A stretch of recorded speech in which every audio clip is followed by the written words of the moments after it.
Tuloy-tuloy na ang mga paghahanda ng Kamara at Budget Department para sa malinis at mabilis na turnover ng 2026 General Appropriations Bill.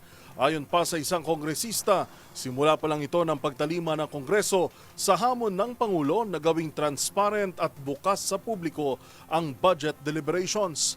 Narito ang report ni Milky Regonan. Hinihintay na ng Kamara na ma-turn over ng Department of Budget and Management ang 2026 National Expenditure Program.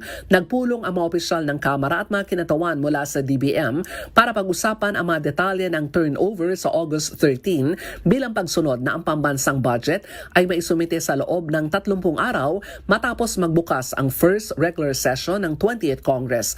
Ayon kay Nueva Ecija Representative Micaela Swansing, Chairman ng House Committee on Appropriations, mahalaga ang maayos na turnover. Tugon din niya ito sa direktiba ni House Speaker Martin Romualdez na gawing bukas ang mga pagdinig na layuning transparent ang pagtalakay sa panukalang pambansang budget. September 1 ang target ng House Committee on Appropriations para matalakay ang panukalang pambansang budget sa 2026 na nakakalaga ng 6.793 trillion pesos. Anya, inaasahan ng Kamara na maisusumite ng DBCC o Development Budget Coordination Committee sa August 13 ang National Expenditure Program at habang hinihintay, maglulungsad na sila ng tinatawag na People's Budget Review.